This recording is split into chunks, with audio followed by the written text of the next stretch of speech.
Hello, people. Welcome. Welcome, one and all. This is a recap. Why am I talking so weird? I don't know. Today we're going to recap the Titans and Chargers game that was in London, of all places. Why are the Titans in London? I do not know. But it was a London game. That's right, 8:30 Central. All that good stuff. Waking up early to watch some NFL football. Titans, Chargers. Titans come up 1 point short, 1 yard short. 20-19 was the score. And everyone wants to know, why did Mike Vrabel send his men out to go for 2 points? And we're going to talk about that. We're going to talk about each and every quarter. There's not really much to talk about the first half. It wasn't very eventful for the Titans. If you know anything about me, I'm a huge Titans fan, so bias all over the place, I know. It's, what do you expect out of me? Anyways, we're going to start out with that 2-point conversion call and the choice to throw it with only 1 yard to go, which actually happened on 4th down also. And yes, when it works out, it's going to be good. People are going to praise the coach, and, you know, all praise be to Mike Vrabel for being an aggressive coach and with aggressive play calling. Well, let's back it up right to that 4th down call. 4th down and goal at the 1. Mike Vrabel sends his men out. Mariota fakes the run and throws it over the top to Luke Stalker. 1 yard touchdown for the Titans. Luke Stalker catches it, and thank the Lord it was to Luke Stalker, because if it was to Jonnu Smith, that we would have seen something else happen probably. I don't trust Jonnu Smith in anything but run blocking, and I barely trust him there. So, man, we need Delanie Walker back. Hopefully we can replace his ankle. Can we call up, I live in Houston. We can call up, we got some hospitals. We can repair his ankle up nice and good. Anyways, no, out for the season, Delanie Walker. That's unfortunate. And good Lord, do we miss him. We miss him desperately. But anyways, back to the point. 4th down, we lob it over. Mariota lobs it over to Luke Stalker. That's a touchdown. And here's where things get weird.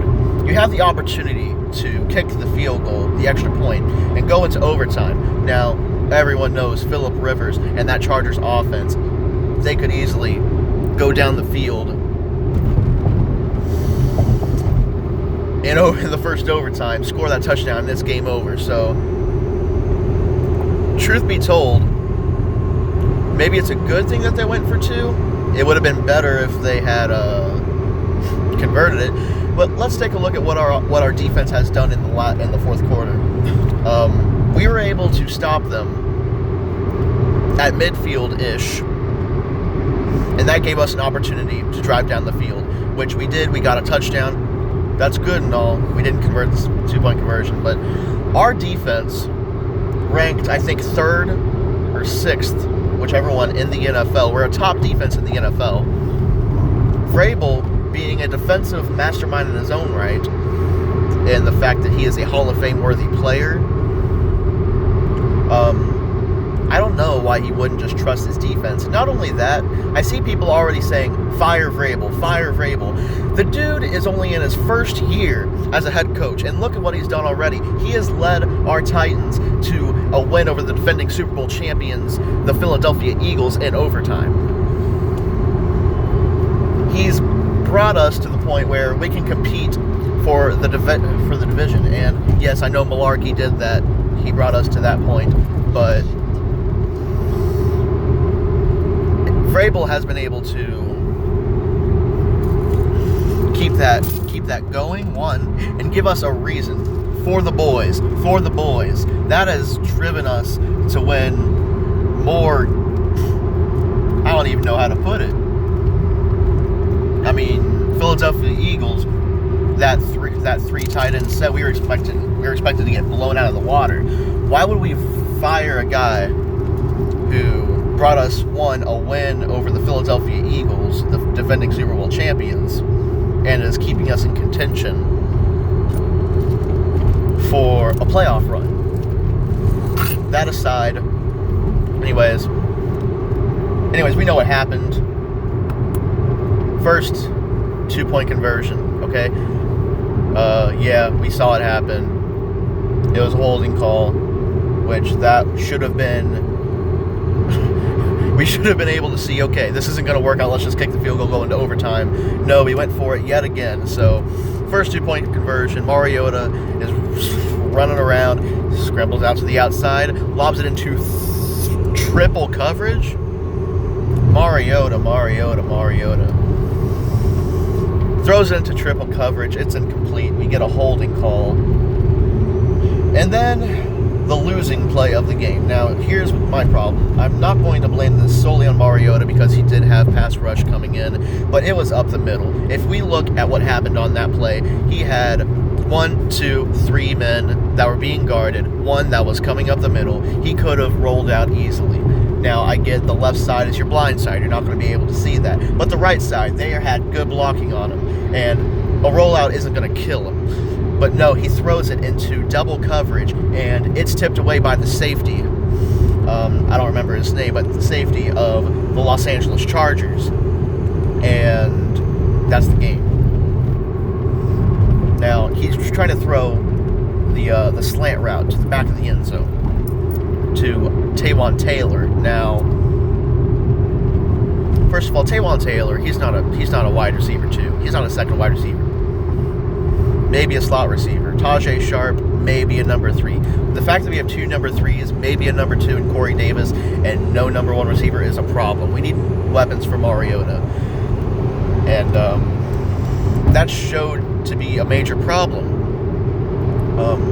We had the 2 receivers, the 2 top receivers of the 2017 NFL Draft, the 5th overall pick in Corey Davis, and the Chargers' first-round pick in Mike Williams. Let's see, Corey Davis, 3 receptions for 10 yards, 6 targets. That means every time we targeted him, we were gaining on average less than 2 yards. And then we see Mike Williams get a 55-yard receiving touchdown. And that leads into another point. Our secondary today was terrible. It was terrible. We gave up a 55-yard bomb to Mike Williams, a 75-yard Trayvon Williams, is that his name?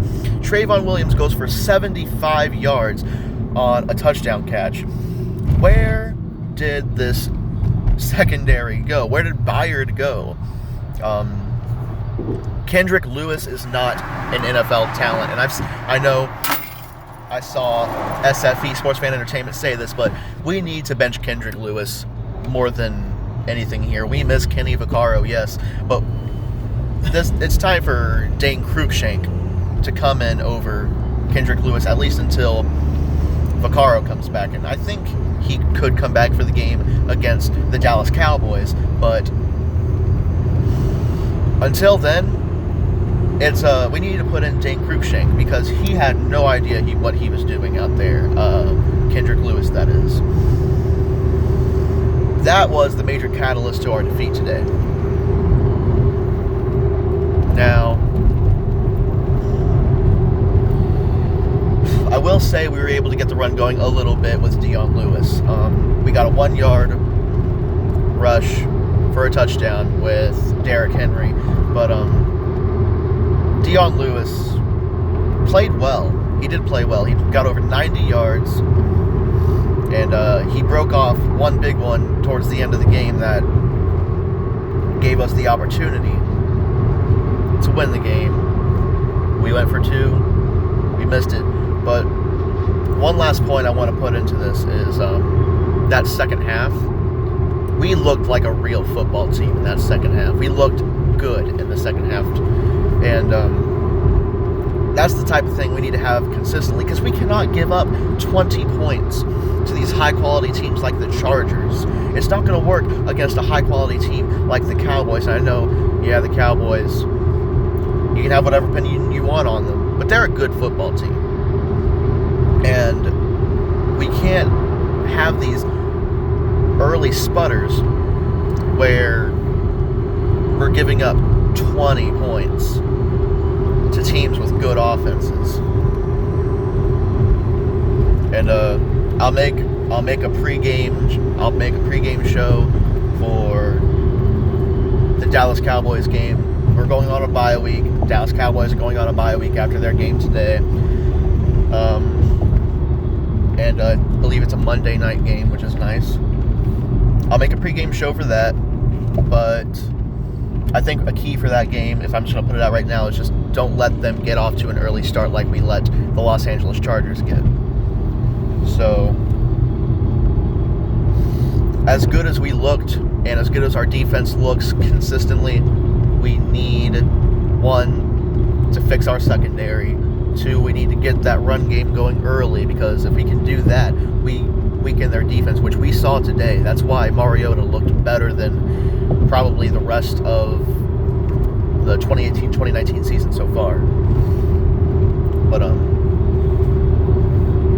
anyways, guys, pregame show will be coming sometime in the next week. Not this week, because it's a bye week. It'll be next week. Thank you guys for watching. If you want to see more of these NFL recaps and pregame shows, please leave a like, comment on any team you want me to do, which I can do. I'm just better at doing the Titans because, well, they're my favorite team. Anyways, I'll see you guys next time. Peace out, y'all.